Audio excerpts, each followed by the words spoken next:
back to Between the Ribs with Jonathan Morris on Florida Man Radio. Have I told you lately that I love you? How dare you, dirty, filthy Americans. Your Thanksgiving dinner is allegedly harming the planet. Turkey. Oh, no. Yeah, turkey, or more broadly meat, which is often the main event at hang on. I can't even say this out loud. Let me compose myself. Now I'm composed. Turkey, or broadly meat. Broadly? You know, like a prime rib or a pork shoulder, something broadly, a big piece of meat. Okay. Not them little bitty, fillets. Is often the main event in celebratory. Is that how you say the word? Yes. Celebratory meals for holidays around the world is fueling the climate crisis. Is that because all of our ovens were on? I don't think so, but we can play that. We can spin that way. In fact, meat eating has become more excessive, according to Emma Garnett, she's not a prostitute. She's a postdoctoral researcher. She should be a prostitute. P-O-S-T. She's a P-O-S, yes. Postdoctoral researcher who studies behavior change in sustainable diets at the University of Oxford. She told Bloomberg this.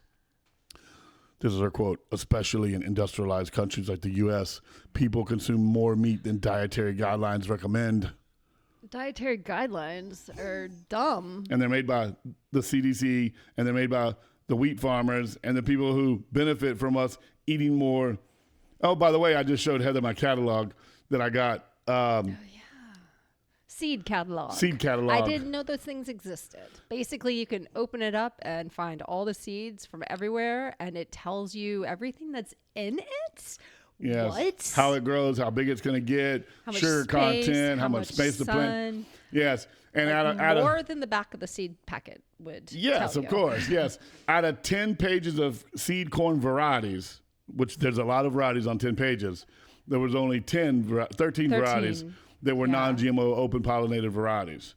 So do we really want to listen to the people who are telling us what and how to eat?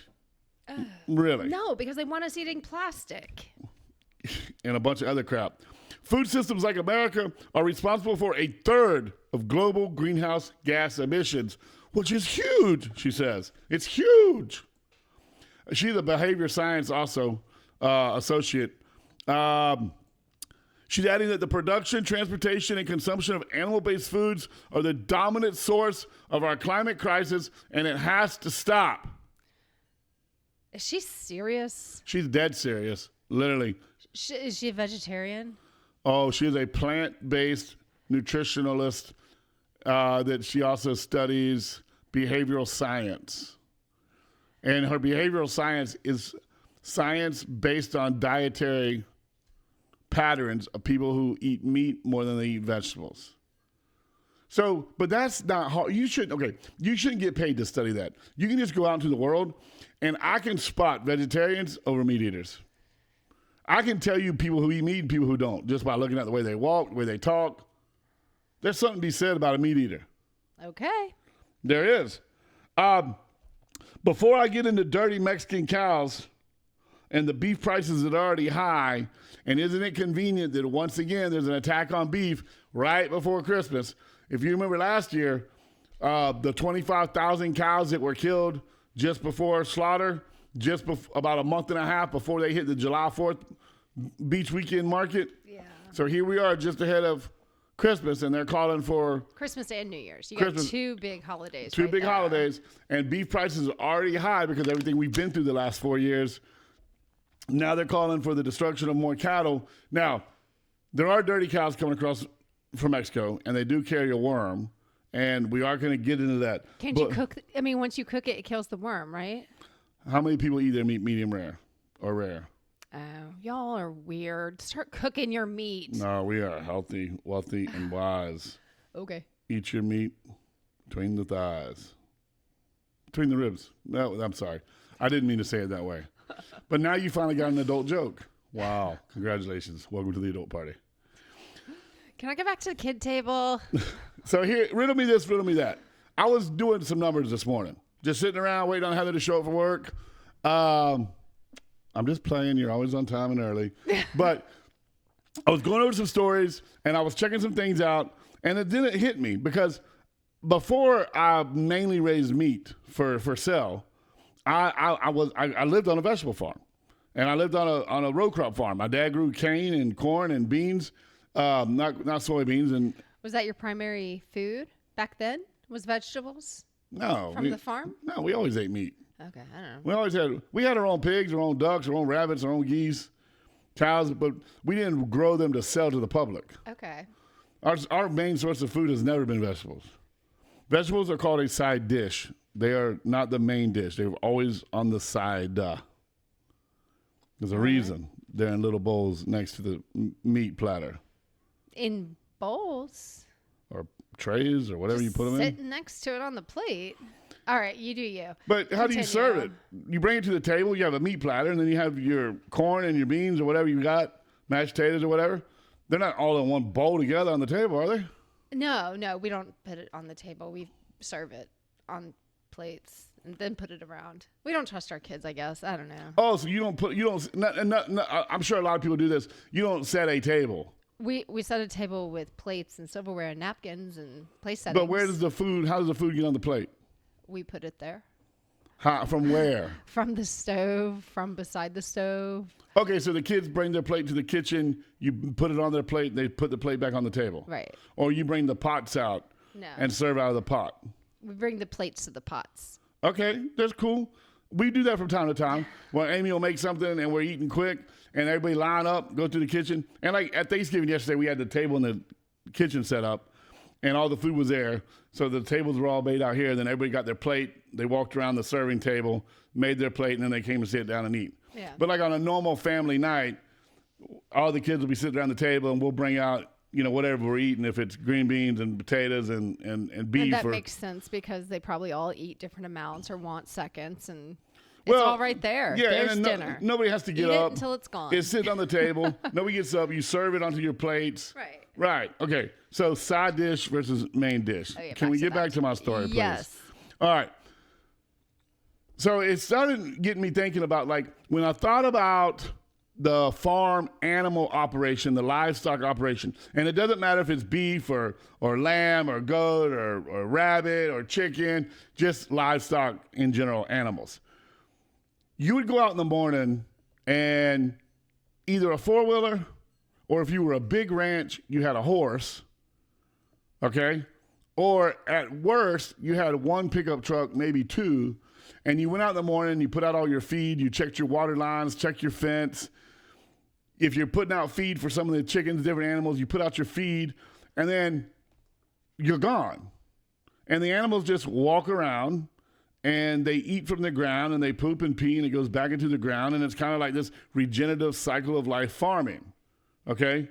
Very small footprint from fuel-powered, diesel-powered, gas-powered vehicles and people, okay? Right. All right. Then we would leave there and go to the vegetable farm, whether it be green beans, sweet corn, collard greens, cabbage, sugarcane. You had to have a tractor with a plow or a disc on it to go do your land prep and plow your land prep. So it sometimes, depending on how much land you were doing, it took 3 to 4 to 5 days to do land prep. And so you were just riding a tractor back and forth Like you're driving all it, yeah. day? Oh, yeah. The word we were told in the morning was, go unass that tractor, and I'll see you at dark. And that means take your lunch, pee out the window, whatever you got to do. It's just dirt out there. You unass that tractor until dark. That tractor don't turn off. Put 100 gallons of diesel in it and roll all day long on the big tractor. Smaller tractors would take like 25, 30 gallons of diesel. All right. This is big farming. Right? You're farming 600, 700 acres, right? 800 acres, 1,000 acres. So there's a lot of land. So you normally had. How long does 1 acre take? Well, with the big implement, we're doing like an acre an hour. But like with my 5-row implements, because now I farm much smaller land, I have an 80 horsepower tractor instead of a 300 horsepower tractor. So I don't know, I can do an acre about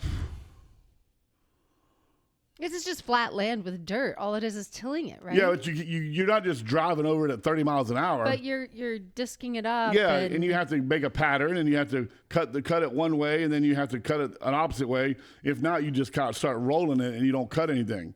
And you have to go fast enough that you cut, but slow enough You're like a dirt blender.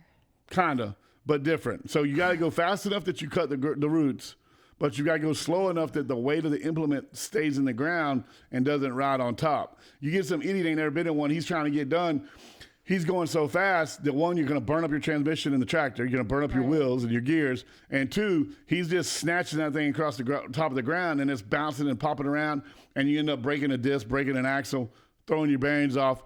So you got to understand how fast to go, but how slow you got to go, how deep you got to go. There's a lot to it. And then when you get to the end, you don't just pull up on like abruptly, because then now you have this ridge at your headland that every time you drive, you bounce through it. So you gotta watch your disc. You gotta find your deep spots, your low spots. You gotta know where your pockets are. So you gotta understand your land. So it's not like you just hit it and just go. Now on some big farms where they have, implements that are 40-foot wide.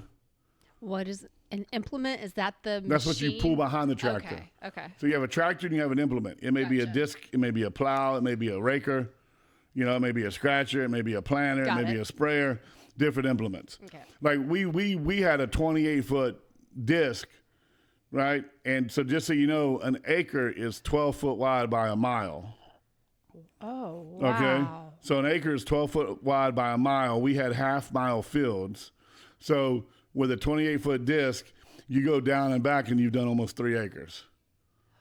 You see what I'm saying? I could totally do that job. You probably could after you were trained. The biggest thing is not getting sit up bored. there listening to music. No, because you have to listen to the tractor and the implement. You have to hear it, because if something goes wrong and you don't hear it and you burn something up, you're fired immediately. So there ain't no just sitting there listening to music, just hanging out. You got to listen to the tractor, listen to your RPMs, listen to your gears. You got to be watching behind you as much as you're watching in front of you, because all the work's going on behind you. So there's been time and time again where you train some guy and you think he's doing good, and he's up there acting like an idiot, and he's just riding along, bouncing around, and you're hollering and waving, trying to flag him down, and then he hit a clump or a root ball or a rock, and the disc quit turning. And now he's just dragging dirt. But the tractor's so strong, it don't slow the tractor down. It just makes it sound loud. So will it not go through that? It don't go through everything. Okay, so do you have to get down and pull that out? Well, no, you have to be watching. So when you hit it, if you're paying attention and you feel it, you know how to raise your disc up, let it clear itself. And then the next time you make a pass, you know where it's at in the field, and you're watching for it. And when you hit it at a different angle, at a different depth, and it starts to break it up. But no, if you're not paying attention and you hit it, now you're dragging it. And by the time the tractor bogs down, you're stuck. Right. You got to unhook the implement. You got to go get another tractor to pull it out. Sometimes you got to bring in a dozer or a back blade to level it back out and start over. So there's a lot of things that if you're not paying attention, that's why it's farming. It's an action word, and that's why not everybody does it, because Sitting is an action word. passively action. Anyways, back to my story. It got me thinking about how many times and how many hours and how much fuel is spent growing vegetables. Yeah. Okay, we're going to break that down when we get back. I haven't mentioned 7K today, so I want to talk about that. Morris Mafia Gold. If you're not in it, you can't win it. The only way to win it is to be in it. MorrisMafiaGold.com. Go there, buy your gold, buy your silver. It's silver and gold for the common people.